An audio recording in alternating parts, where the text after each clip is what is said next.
Launch application. Here you can sort applications by name and date created.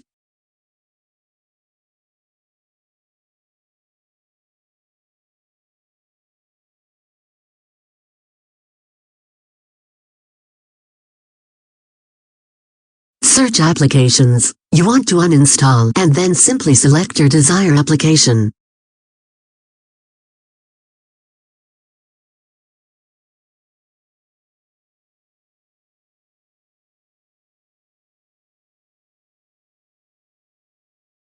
Then simply click on Uninstall icon to uninstall selected applications.